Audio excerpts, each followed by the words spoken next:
It was one of those Connecticut evenings that press softly at the windows, a salt, bright dusk that comes early by the water and turns the street lamps to warm coins along the hill where my house sits.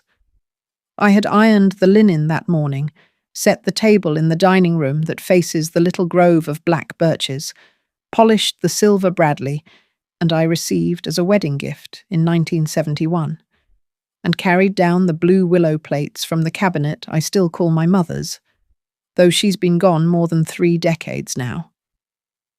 I told myself this was just dinner, just roast chicken and candles, and the old habit of family stacked around the mahogany-like books in a faithful shelf.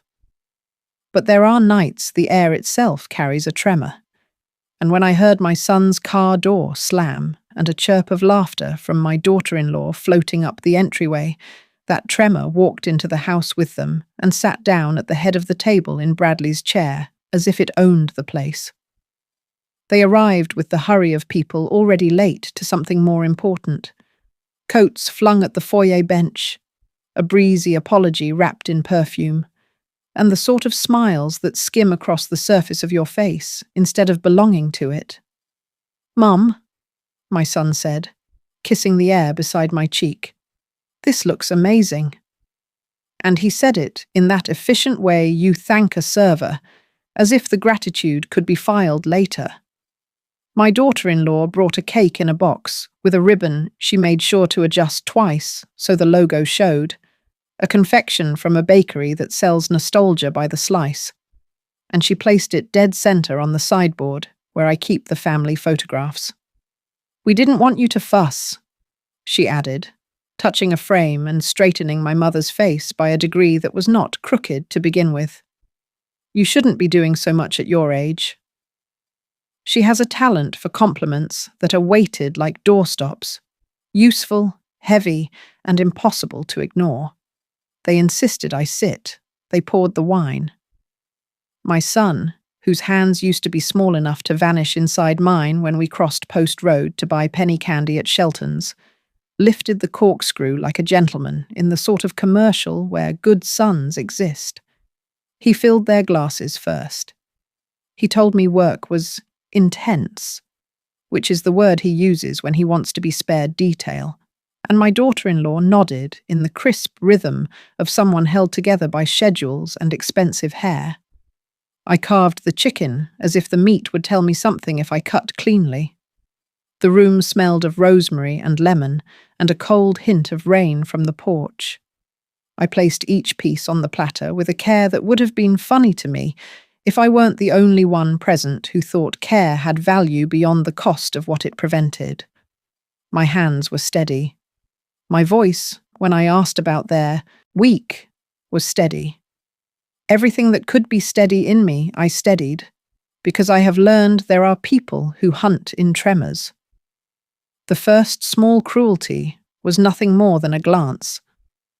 My daughter-in-law looked around the dining room, where the wallpaper is a pale trellis of vines I have loved since we scraped and hung it ourselves the summer Bradley retired, and her eyes narrowed almost imperceptibly when they reached the mantel. "You still keep all those letters up there?" she said. "It's very you." I set down my knife and said, "I do." And she made a bright sound that might have been approval were it not for the speed with which she turned to the breadbasket and asked if the bakery had added more sesame this season. My son laughed at something on his phone. They had brought their phones to my table and placed them just left of their forks. I told myself this was the modern compromise, like paper napkins at lunch or closing the drapes before dark. The second small cruelty was a question disguised as care. "Do you still go up and down the attic stairs?" my daughter-in-law asked, loading her fork. "They're so steep." I said, "I do." And she said, "We worry." And my son nodded without looking up. "We do." The third small cruelty was silence, the long kind that grows bulges and elbows and begins rearranging the furniture inside you while it waits. We ate. Or rather, I ate, and they moved food around their plates and told me other people's news. My son's voice is lower now than I remember from the boy who did pirate voices when he thought no one was listening. It carries an executive certainty, a tone built of conference rooms and the particular power that arrives when a salary passes a number you once believed was a ceiling. He asked about the neighborhood in the way you ask a realtor. Have the Kleins finally sold? What did the Rosendales get per square foot? He asked about my garden in the way you ask a neighbor who might have pumpkins to spare. He did not ask how I am sleeping or whether the chair by the bedroom window remains my morning church, or if I am startled less often by the way keys rattle in an empty house. And why would he? We shape our questions like doors to the rooms we want to enter. There is a clock in the dining room that belonged to my grandfather, a maple case with a face painted like moonlight. When the minute hand slid between numbers and the chime raised its throat, it declared the hour with a sound that made the air inside the china cabinet tremble. The clock, unlike the rest of us, has no patience for preamble. It was then my son put down his fork, wiped his mouth with his napkin as if he were about to deliver a toast, and said, "Okay." Just that single syllable. Small, clean, suitcase-sized. "Okay," he said again, and my daughter-in-law placed her hand lightly on his wrist, a signal that read to me as rehearsed. He leaned back. "We've taken care of some things." She smiled at me, the way a nurse smiles when a needle is already in your arm. "You don't have to worry about the house anymore." It was 7:45 p.m. The candle flames bent toward the window as if the room had exhaled. I have been a teacher, a wife, a widow, and a woman who can coax taxes into behaving. I have faced the kind of sorrow that burns a shape into you, and I have faced the small daily dissolutions that come in envelopes and in glances, and I have learned to watch the middle of a sentence more than the ends of it, but I confess that for a moment I could not find the middle of his. "What do you mean?" I asked, because I have also learned that if you offer the person building the story a hammer, they will show you exactly where they intend to strike. My daughter-in-law's nails were a soft, shell pink. She folded her napkin with care and set it on her lap. "We talked to some people," she said. "We looked at some options." She lowered her voice in what she must have imagined was solidarity. "It's too much for you, Eleanor. The roof, the property taxes, the maintenance. It's not fair to make you handle all that. You deserve to rest." Rest. They have a way of using that word like a soft shovel. There are lines I had thought we would not cross, simply because crossing them stains your shoes in a color that never washes out. But there they were, tiptoeing in. "There's no need to be dramatic," my son added, and he smiled, a smile I had given him once, when he stood at the edge of the diving board, small and trembling, and I said, "You can do this." And he did. He reached into his jacket pocket. He placed an envelope on the tablecloth where the carving board had been. "We streamlined a few things," he said. "Nothing happens without your say-so. We're just being proactive." My daughter-in-law's hand returned to his wrist. "Everyone does this now," she said, which is the anthem of every small coup. "We had a notary at the office, just to make it easier. It's cleaner this way." The envelope was cream with a small embossed crest in the corner, one of those law firms that look like a fireplace mantle of old surnames. I recognized one. There are only so many men in this county who wear their hair like that. I did not touch the envelope. My fingers sat arranged beside my plate like polite guests. I looked at my son. I looked at the dining room we built, at the faint stain of coffee in the rug from the morning Bradley danced me around it, laughing, when he saw himself in the mirror without the tie he hated, at the mantel photos of my father in his uniform and my mother in a hat the colour of late hydrangeas, at the corner where my students' cards still lean, years after the last bell ring I ever heard. "What exactly did you streamline?" I asked. And if my voice had a new edge then, I suppose an edge is sometimes the only tool left to make a clean cut. My son's eyelids fluttered with the surprise people feel when you do not play your part. He tapped the envelope with 2 fingers. "Some deed paperwork," he said. "Title adjustments. A trust. It's what people do when they want to make sure things aren't messy later." My daughter-in-law watched me the way you watch a bridled horse you are not certain will take the bit. "May I see it?" I asked. And he shrugged, which is how a man says yes when he wishes he was saying no. Inside were papers that smelled faintly of printer ink and someone else's afternoon. There were tabs, pink and blue and yellow. There were fields with my name pre-typed, lines waiting, phrases with the calm, high ghosts of words that hide knives. Assign, convey, execute, wave. I do not sign things I have not read since the afternoon in 1973, when Bradley and I nearly bought a house with a clause about an easement that would have let someone run a pipe through the garden.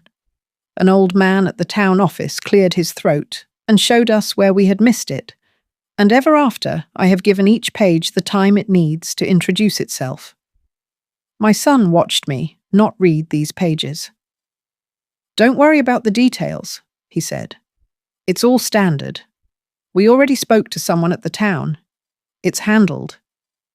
Handled. I cannot describe the way that word sat in the room except to say it was like seeing someone you love wearing a stranger's coat and realizing the coat fits.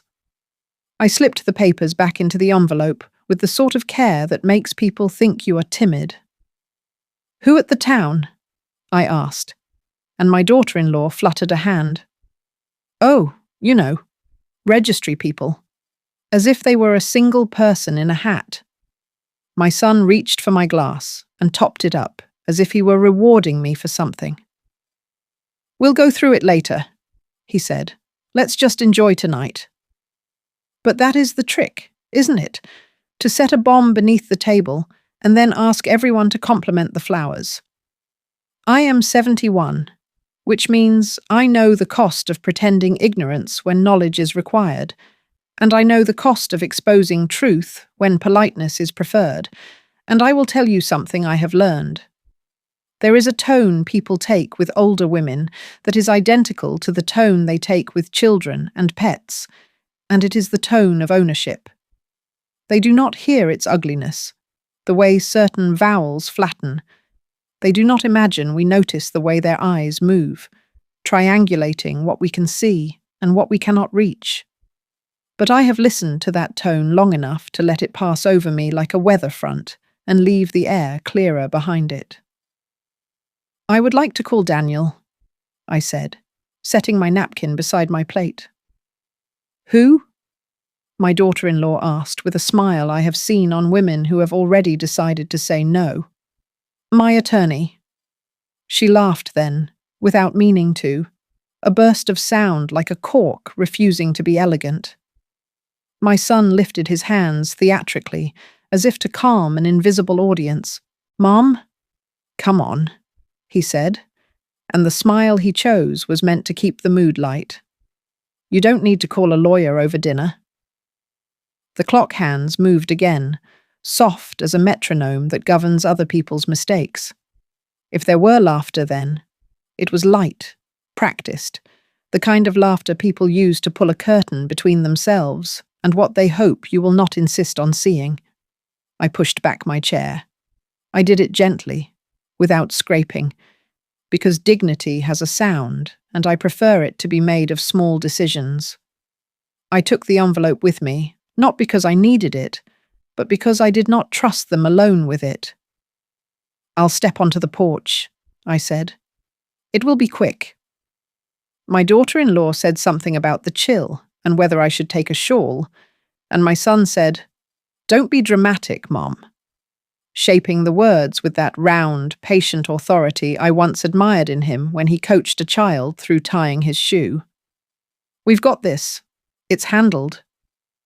I said nothing. I have learned silence can be the most accurate reply to a thing that is wrong. The porch boards are old fir, smooth with their own memory, and when I stepped onto them, the evening rose up around my ankles like a good dog and settled there, faithful. The birches were quiet. A neighbour's television sent a flicker into the dark at the end of the block, and somewhere lower down the hill, a car eased past, its tyres whispering on wet pavement. I set the envelope on the porch table my father made, an oval scarred by summers of lemonade rings and the pressed coins of children's games. And I took my phone from the pocket of the cardigan my sister knitted the winter Bradley was ill. The phone has no more weight in the hand than a bar of soap. But what a strange power it holds. How it carries a voice across town with the intimacy of a breath on your cheek. I found Daniel's number by muscle memory. When he answered, the way he says my name is like setting down a grocery bag you thought too heavy to carry, but then you find your arm is stronger than you feared. "Eleanor," he said. "Everything all right?" It is a particular kind of shame to report to another adult that your child has made you small in your own house, and I will not lie to you. Even in anger, there is a part of me that wants to keep my son's image intact in the eyes of those who know us, because a mother is a sculptor who never stops trying to correct a tilt in the marble no one else can see. But I have also learned the cost of protecting someone from the truth of their own actions is a debt that collects interest in your bones. "I have some papers here," I said. "There is talk of a trust, a deed, title adjustments, and a notary I have never met. They are very sure of themselves." There was a pause, a thoughtful one, not the kind people use to create drama. "Who prepared them?" he asked. I told him the crest, the names on the letterhead, the address on elm that looks out, on a bank. He made a sound that meant he had expected this or something like it. "And you have not signed anything," he said. Not a question. "No." "Good," he said. "Don't." Inside the dining room, the bright chatter resumed the way a radio does in another room when you close a door. Still audible, but now identifiable as a machine. I could hear my daughter-in-law's laugh in two distinct notes, the second a little higher and thinner, like a rope pulled taut. I could hear my son telling a story to the air, perhaps to prove he could steel himself against maternal drama. The porch light buzzed with a moth throwing itself against the notion of warmth. I looked at the envelope as if it might look back. "They said it's handled," I told Daniel, and he exhaled a breath I could picture even if I could not see it. "Of course they did," he said, and he did not put malice into the words. He put fatigue and a kind of educated certainty. "Eleanor, people like to handle things when they suspect the unhandled facts would not suit them." It sounded clean, I said, and he grunted softly. "Clean is a scent they spray on a mess," he said. "Do you see any recording numbers? Any dates that don't match their story? Any tabs where your signature is mysteriously required on lines that do not need it?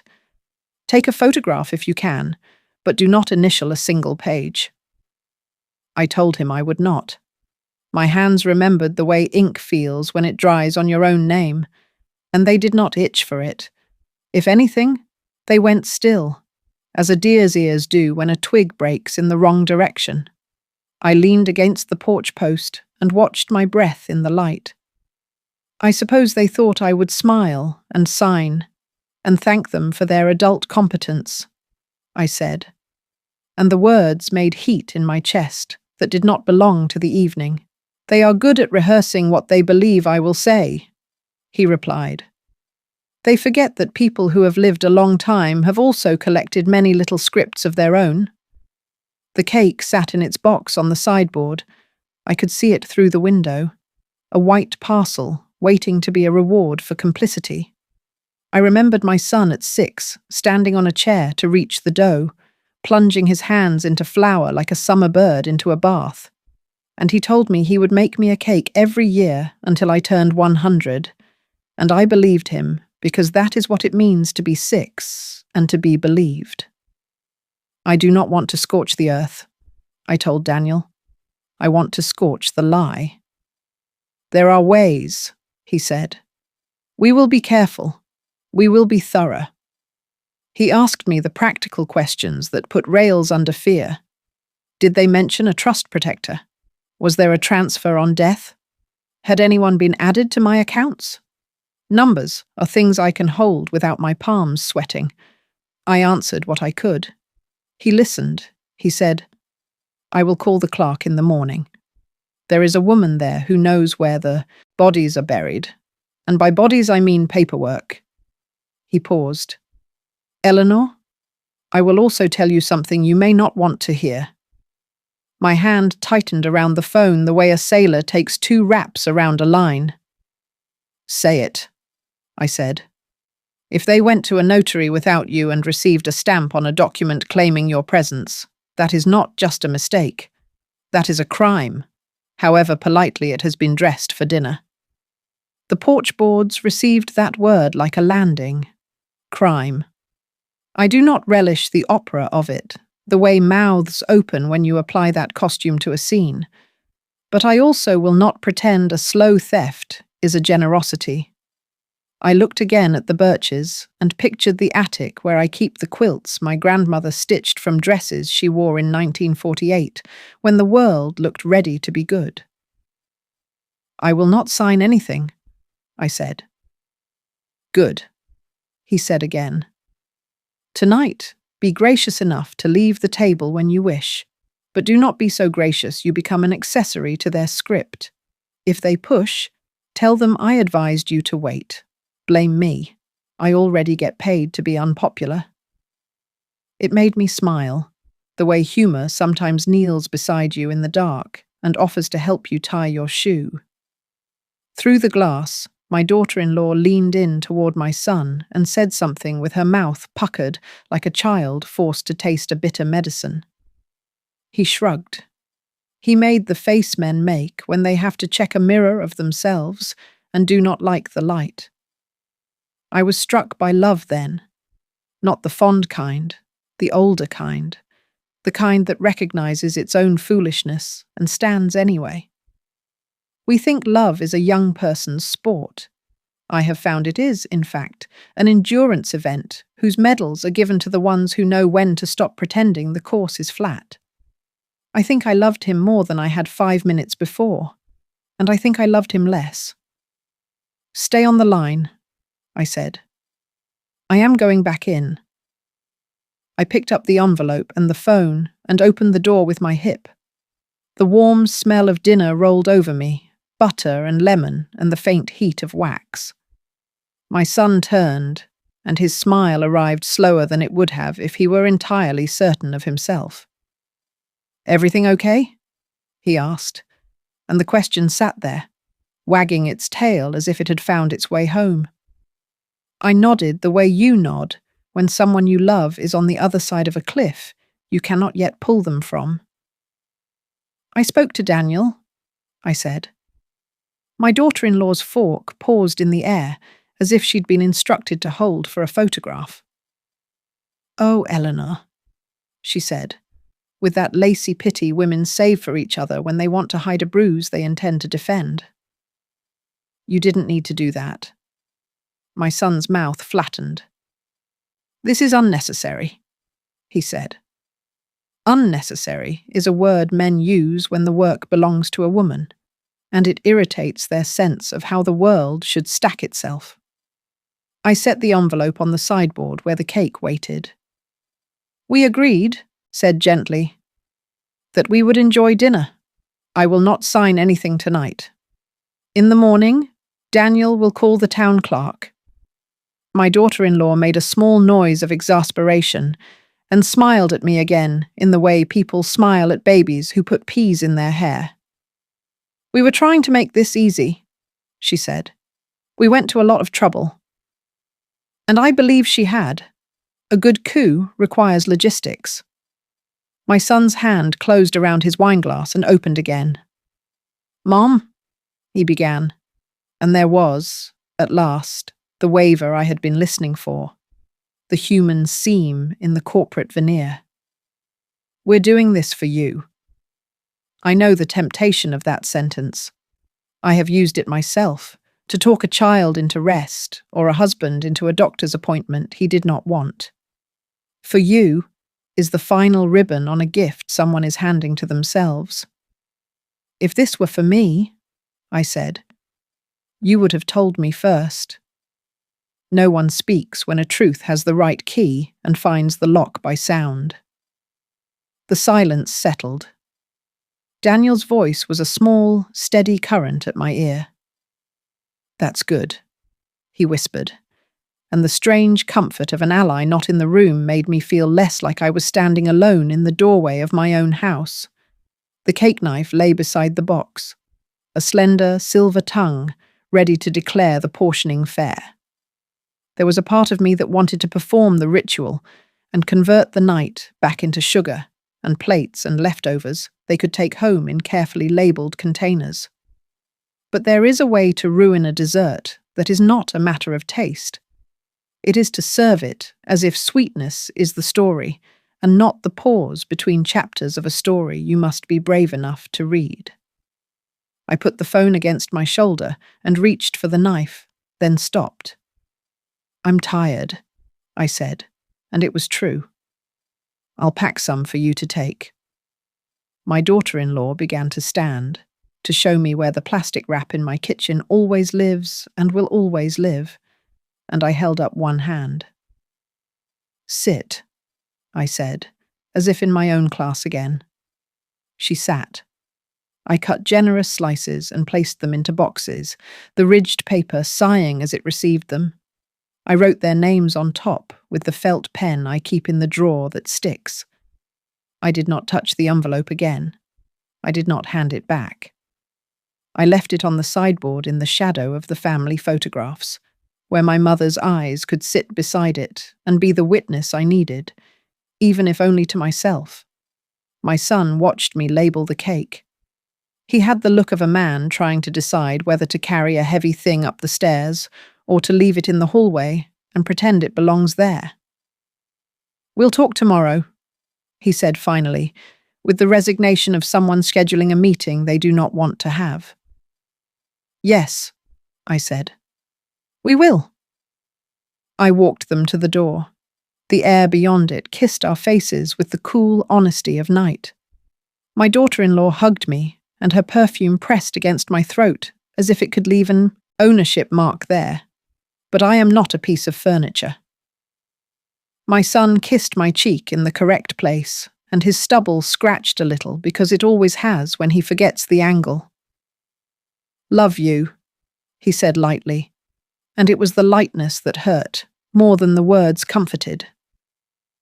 "I love you," I said back, and it was true, and it was heavy, and it was mine. They went down the steps with the boxes of cake, and the car lights swept across the birches and then were gone, and the porch returned to itself. I stood a moment at the door, listening to the house inhale.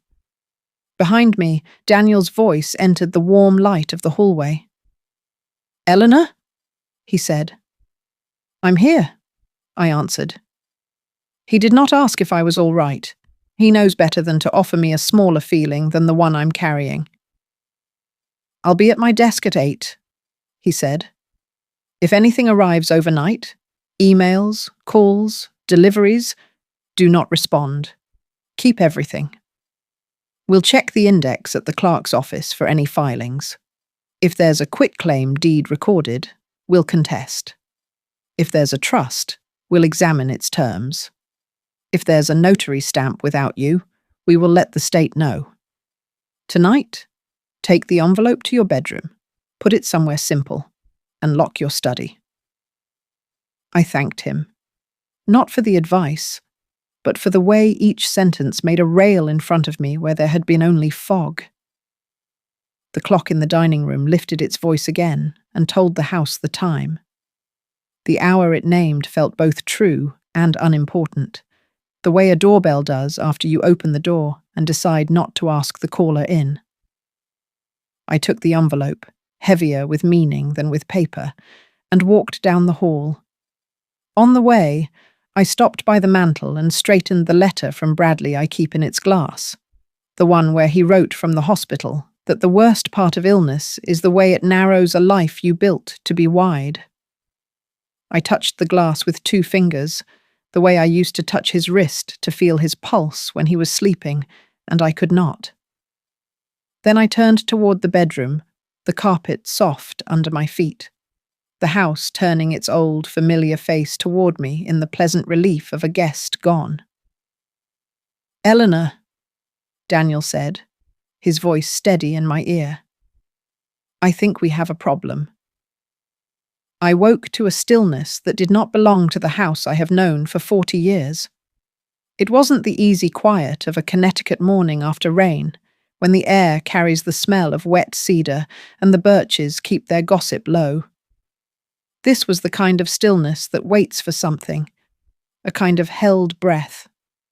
I sat up slowly, listening. No refrigerator hum, no faint tick from the hallway clock, just the thick, unmoving air. My eyes went to the chair in the corner where the envelope from last night rested exactly where I had placed it before I locked my bedroom door. I could see its cream edges even from the bed, as if it had shifted overnight to make itself visible, to remind me that the conversation on the porch hadn't been a fevered dream. I swung my legs to the floor, the old pine boards cool under my feet. And for a moment, I allowed myself to think that maybe, just maybe, they'd wake this morning embarrassed by their arrogance, call me, and tell me they'd made a terrible mistake. But I've lived long enough to know that remorse is slower than ambition, and it rarely arrives before damage has been done. The hallway was dim, the curtains still drawn against the early light, and the scent of last night's dinner clung faintly, ghost-like, to the air. When I reached the living room, the first thing I saw stopped me halfway across the rug. On the mantel, in the exact space where my mother's brass candlesticks had stood for as long as I can remember, lay a stack of thick legal envelopes I had never seen before. They weren't mine. My handwriting wasn't on them, and yet my name, my full name, was printed in block letters on each one, along with a neat stamp in the corner that read, "Notarized." My first thought was absurd, that perhaps Daniel had stopped by before work, dropped off some research. But the postmarks were older, and there were more of them than could be explained by any simple errand. I moved closer. On the top envelope, a thin slit told me it had already been opened, the flap pressed back down with a stranger's hand. I lifted it carefully, as if it might crumble, and slid the papers free. The first page looked official in the way dangerous things often do. Heavy paper, seals, language that glides over the mind like oil and refuses to let you get a grip. There it was, my signature, black and deliberate, dated 3 weeks ago. Except it wasn't mine. I have signed my name thousands of times in my life. On report cards, condolence notes, checks to plumbers and to charities, permission slips, driver's license renewals. And my hand has its own rhythm, its own slope, the small flourish on the final ER of price that I learned from my father. Whoever had done this knew the shape of my name, but not its gait. The letters leaned forward too far.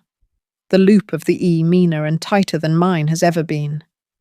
I stared at it so long the lines began to shift, and my chest filled with the deep, slow heat I have only ever felt when someone tries to tell me I didn't see what I know I saw. The clock on the mantel said 9:15 a.m. By 9:20, I had the rest of the envelopes spread across the table. They were all variations on the same theme. Assignments of interest, amendments to title, trust documents, and one particularly brazen quitclaim deed transferring my house on the hill, my life's anchor, into something called the Price Family Property Trust. I had not created such a trust. My supposed consent had been notarized in a town I hadn't visited in years. And still, there was that neat, false signature.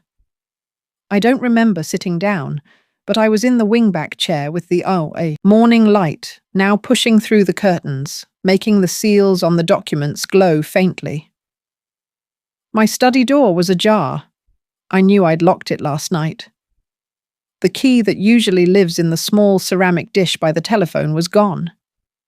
I stood and crossed the room, heart thudding in my throat. Inside, the desk drawers had been emptied.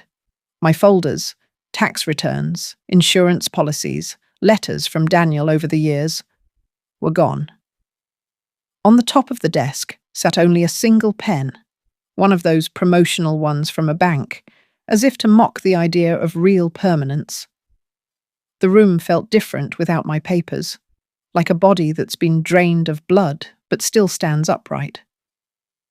At 11 a.m., I made tea to steady my hands, but even the steam rising from the cup felt like a signal of weakness. I opened my bank app, half hoping for nothing unusual. The hope lasted seconds. There, under recent transactions, was a $12,000 withdrawal from my savings account dated yesterday afternoon, exactly 3 hours before dinner. No memo, no explanation.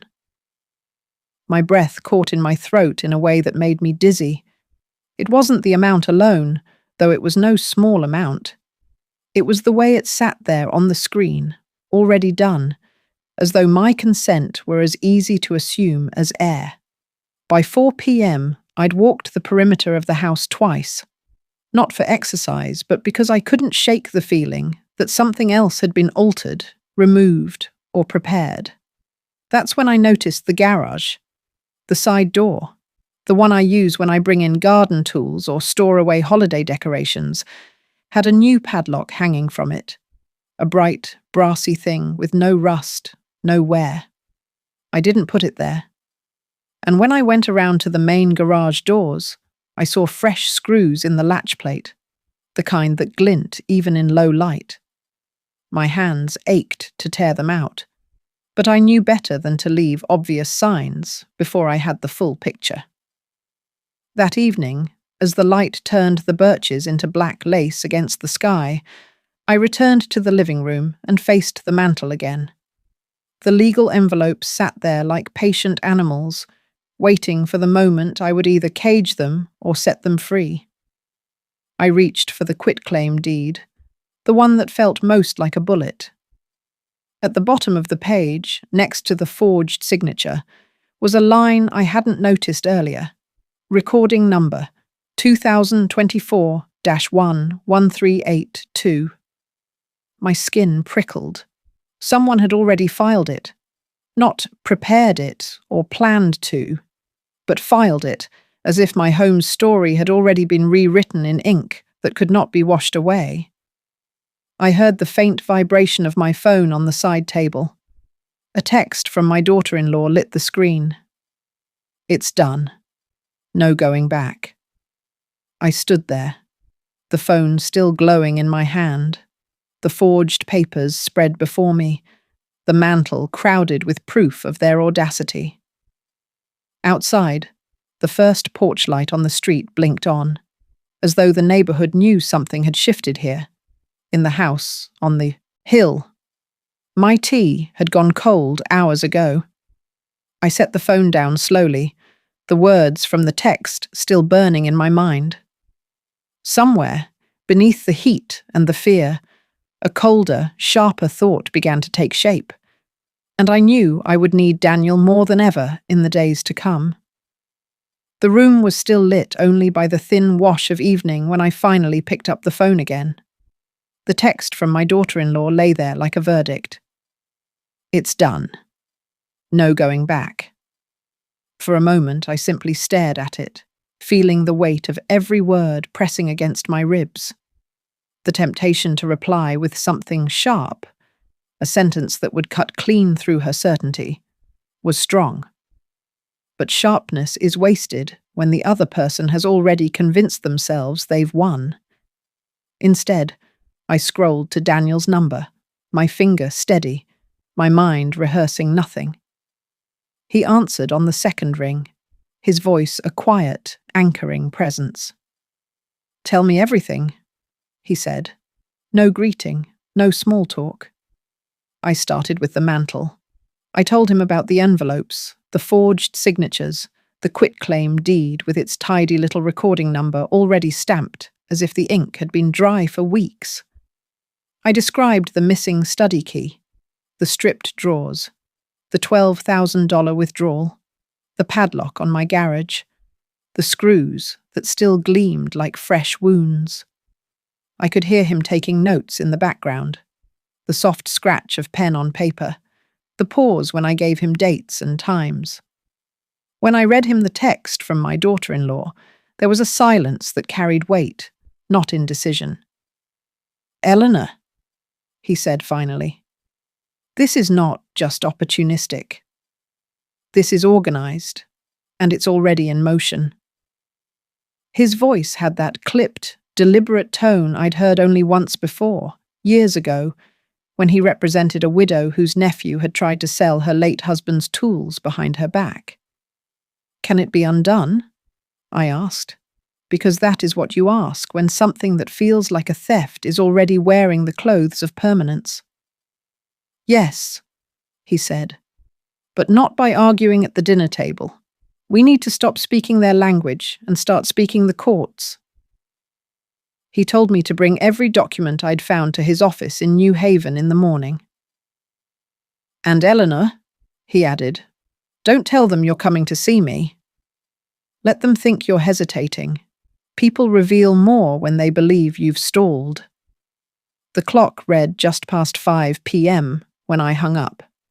The kitchen felt too small for the thoughts crowding my head, so I walked the perimeter of the house again, noting every lock, every window latch, every door frame. I've lived here long enough to know which floorboards groan and which keep your secrets. That night, I listened for both. At 8 p.m. I called a neighbour, Mrs. Redmond, who has lived 2 houses down since before my children were born. Her voice was warm, curious, but when I asked if she'd noticed anyone near my porch in the afternoons recently, she hesitated. "I did see a man, Eleanor," she said slowly. "About 2 weeks ago. Tall, dark coat, papers under his arm. He was walking up your drive just as I was getting the mail. I thought it was a delivery." She paused. Now I'm not so sure. By 9:30 p.m. I had stacked the documents neatly in an old briefcase that once belonged to Bradley, the leather worn smooth by years of carrying student essays. I slipped my phone into the front pocket and sat at the kitchen table with the lights low.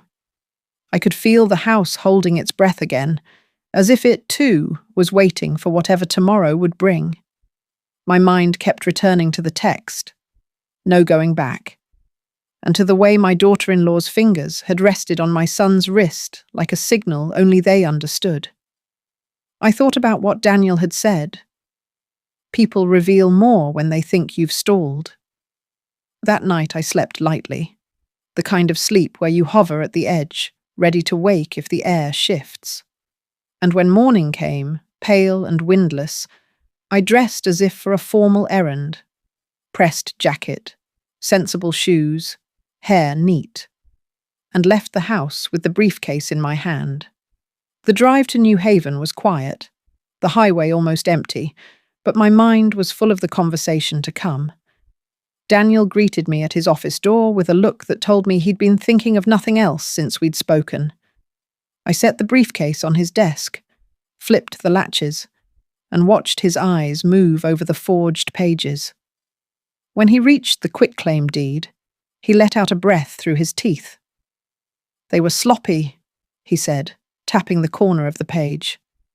"This date here, It doesn't match the notary's log. And this signature witness, he's a paralegal in their law firm, not an independent." He looked up at me then, the hint of a smile in his eyes. "That's not just bad form. That's leverage." And in that moment, for the first time since the dinner table, I felt the faintest flicker of ground under my feet. I told him about Mrs. Redmond's sighting, about the timing of the bank withdrawal, about the new padlock. He listened, weaving the pieces together into something I could almost see, a chain of events, each link deliberate. "We'll need statements," he said. "From Mrs. Redmond, from anyone who was at that dinner. And Eleanor." He hesitated, then continued. "If there's a security camera across the street from your house, it may have caught the courier delivering these documents. That would be gold." The thought sent a spark through me. Across the street, in the white Cape Cod with the blue shutters, lives a couple who leave for work early but keep a small camera tucked under their porch roof. I'd noticed it before, but never thought it might serve me. Now, I realized, it might be the thread that could unravel this whole scheme. I left Daniel's office with the briefcase lighter in my hands, not because the papers weighed less, but because carrying them no longer felt like carrying proof of defeat. Outside, the day had sharpened into clear autumn air, and as I stood on the steps, I knew exactly where I needed to go next. The wind carried the smell of salt from the Sound as I turned up my street, the briefcase still in the passenger seat, though lighter now, in the way things feel lighter when you've shown them to someone who knows how to use them. My eyes went first to the white Cape Cod across the way. The blue shutters were closed tight against the October glare, but the small black lens under their porch roof caught the light like an unblinking eye. I parked at the curb and crossed over, the crunch of fallen leaves underfoot sounding far louder than I liked. Mr. and Mrs. Fenton answered together, as they often do, their faces curious. I explained enough to let them know I was not making a neighbourly call, but a request that mattered. When I mentioned the night in question, Mr. Fenton's brow furrowed. "We have footage," he said slowly, "going back a month. You want the whole day or just the evening?" My hands tightened on the strap of my bag. "The whole day," I said. "Please?" Inside their tidy living room, I watched on their television as the date flickered onto the screen. The day of the dinner. There was my drive, empty in the morning, then the slow movement of shadows as the day passed. At 6:28 p.m., a man in a dark coat approached, papers under his arm. He glanced up toward the Fenton's porch, perhaps noticing the camera, then kept walking up my drive. Less than 2 minutes later, he walked back down, the papers gone. My heart thudded in my ears. "May I have a copy?" I asked. Mrs. Fenton was already fetching a flash drive from a desk drawer. She pressed it into my hand like a talisman. With that small piece of evidence in my bag, I drove to my first dinner guest. Margaret Holt lives on the other side of town, in a brick colonial filled with the smell of cinnamon and an abiding suspicion of everyone's motives. She had been seated 2 places from me that night, close enough to hear more than she let on. Over tea, I asked her to recall anything unusual. She leaned back, thinking. "Your daughter-in-law," she said at last, stepped away from the table before dessert, said she needed to make a call. She was gone 10 minutes. When she came back, she had that look. You know the one, like a cat with cream. She sipped her tea. "And your son?" He seemed relieved, almost smug. I wrote it all down, every word, every time she paused. The next stop was Jack and Ellen Peterson's small cape near the train station. Jack welcomed me in, but Ellen did most of the talking. "There was a courier," she said without prompting.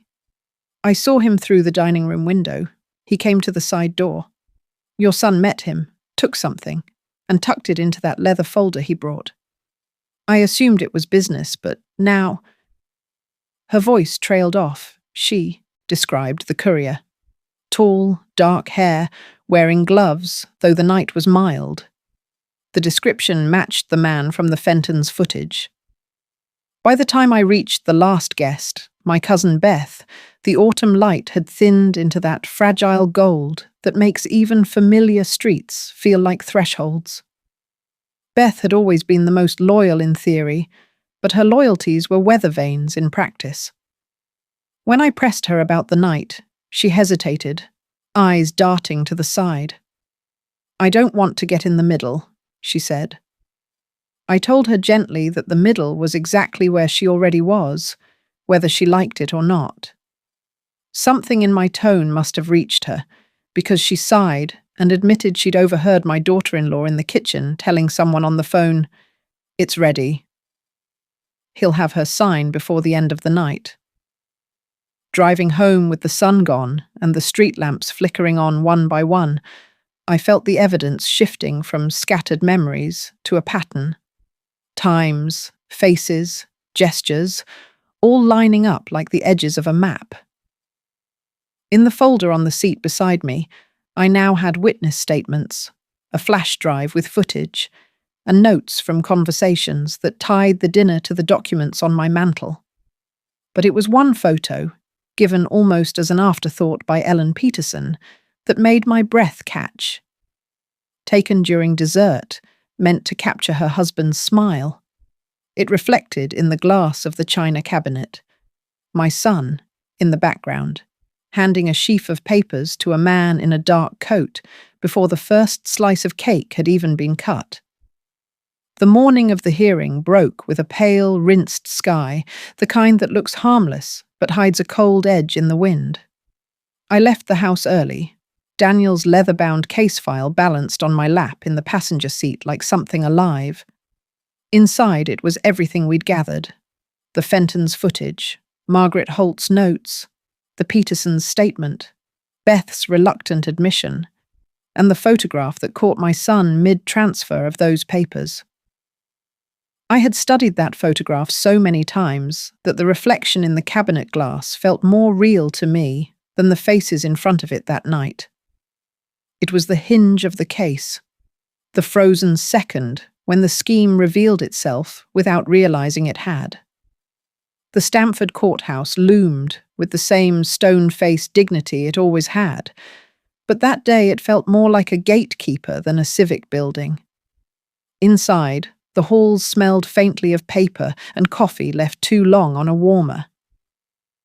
Daniel walked beside me, his stride measured, his voice low. "We have enough to put them on their heels," he said, not looking at me but at the path ahead. "They've relied on you folding under the weight of embarrassment. You didn't." That word, embarrassment, struck me. It was exactly what they'd counted on. The idea that an older woman, humiliated by family betrayal, would avoid airing it in public. They had mistaken my quiet for surrender. In the courtroom, the benches filled quickly. I spotted Mrs. Redmond 2 rows back, her posture straight, her coat buttoned to the top. The Petersons were there too, side by side, and even the Fentons had made the trip, their faces carrying that mixture of resolve and discomfort that comes with stepping into someone else's family war. Across the aisle sat my son and daughter-in-law, flanked by their attorney, a man with silver hair combed to an exact line and a tie the colour of garnet. My son's eyes slid over me without pause. My daughter-in-law gave me the briefest flicker of a smile, the kind meant to convey both composure and inevitability. When the judge entered, the room rose. She was a small woman with a voice like polished wood, warm but unyielding. Daniel opened with the clarity of someone who has stripped a story to its bones. He laid out the timeline. The documents preparation without my knowledge, the forged signatures, the notary's compromised witness, the early delivery before the dinner, the recordings, the statements. Piece by piece, the pile on his table grew. Manila folders, photo prints, the flash drive from the Fentons cupped like a coin in the bailiff's hand. The other attorney tried to counter with a story of family concern, of streamlining affairs for the sake of efficiency. He gestured toward me as if I were a frail exhibit, someone too delicate to handle the ordinary burdens of property and finance. I sat straight, my hands folded, my eyes steady on the judge.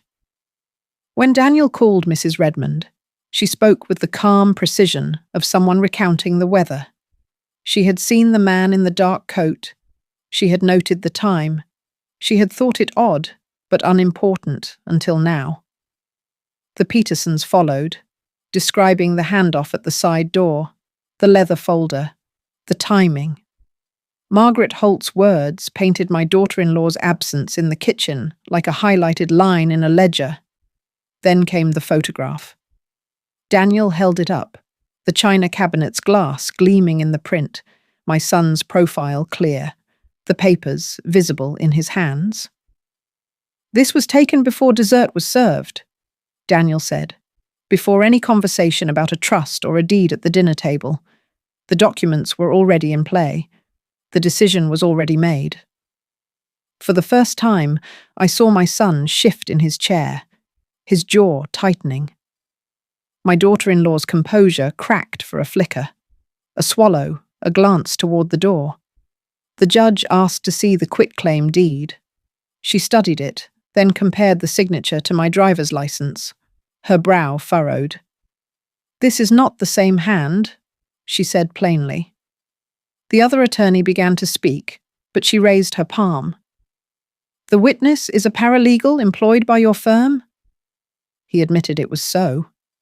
The courtroom air thickened. "Then this deed is void," she said. Her gavel tapped once, not as a flourish, but as a seal.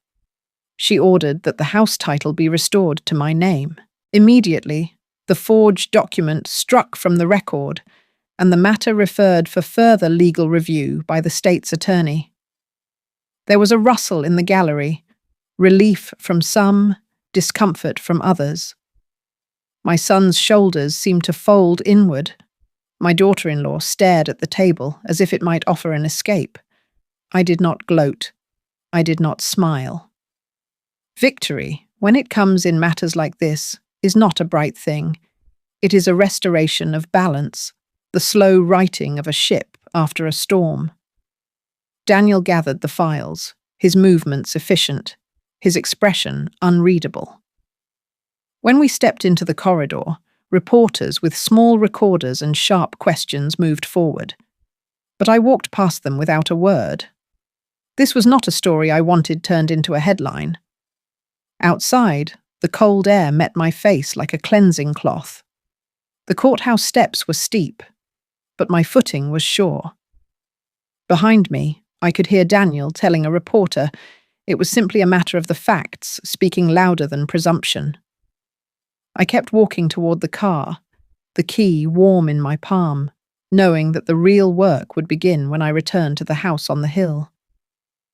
The ride back from Stamford felt longer than it was, the kind of drive where every mile seems to spool out slowly, as if the road itself is letting you take in what has happened. The courthouse was already behind me, its pale stone receding into the distance. But the sound of the judge's voice, calm, certain, unshakable, still rang in my ears. I had walked out with the deed in my name restored, but also with the quiet knowledge that the wound my son and daughter-in-law had opened could never be sealed with paper alone. My hands were steady on the wheel, though, steadier than they had been in weeks. When the house came into view, perched on its small rise above the street, I slowed the car and let my eyes rest on it.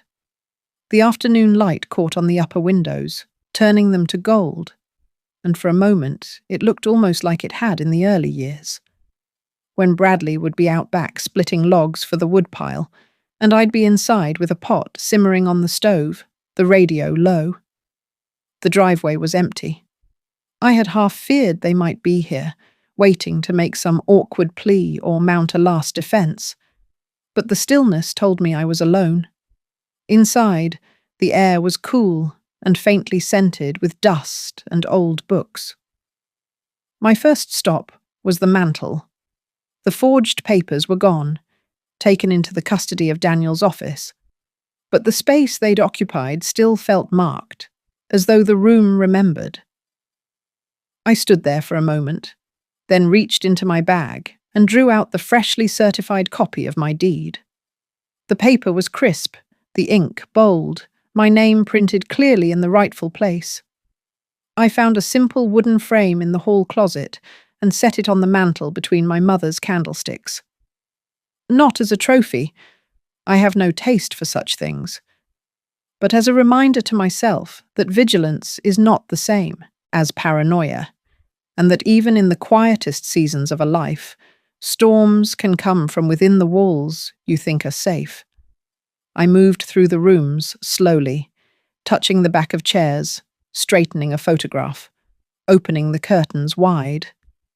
In the kitchen, I ran my hand over the counter where my daughter-in-law had set her cake box that night, remembering how carefully she'd placed it, as if arranging the final detail in a stage set. Now the counter was bare, except for a small vase of daisies I'd bought that morning on the way to court. A small rebellion of beauty against all that had been ugly. I unlocked my study, the key warm from my pocket, and stepped inside. The desk was still stripped bare, but I could see it again as it would be. Papers in neat stacks, the old fountain pen in its holder, the file drawers full of what belonged to me. By evening, the light had turned the birches to black silhouettes, and I found myself in the dining room again, setting the table. Not for a large gathering, not for anyone who might look at my home as an asset rather than a living place, but for 3 people who had stood by me without hesitation. Mrs. Redmond, who had spoken plainly, the Petersons, who had lent their voices and their photograph, and Daniel, who had kept his word and my trust. I laid the blue willow plates, polished the silver, and lit 2 candles. As I worked, I felt the house settling, as if it too understood that this was the start of something quieter, sturdier. When they arrived, there was no talk of court transcripts or evidence, no mention of the trial's ending. We spoke of gardens, of the autumn chill, of recipes passed down and remembered. At one point, Daniel glanced toward the mantel and smiled faintly at the framed deed, but he didn't comment. He didn't need to. After they left, I stood in the doorway watching the tail lights disappear down the hill. The night was cool and still, the kind that wraps around you without smothering. I closed the door, turned the key in the lock, and leaned against it for a moment, feeling the solid weight of wood and brass holding firm. In the quiet that followed, I thought about what had been taken from me. Not just the attempt on the house, but the easy trust I had once given freely to my own blood. And I thought, too, about what had been returned, the proof that I could still fight when I had to, that the hill and the house and the life I had built were not so easily stripped away. I walked to the mantel one last time, adjusted the frame so it sat straight, and let my fingers rest on the cool glass. Outside, the wind moved through the birches, a low, steady whisper that carried up the hill and into the dark.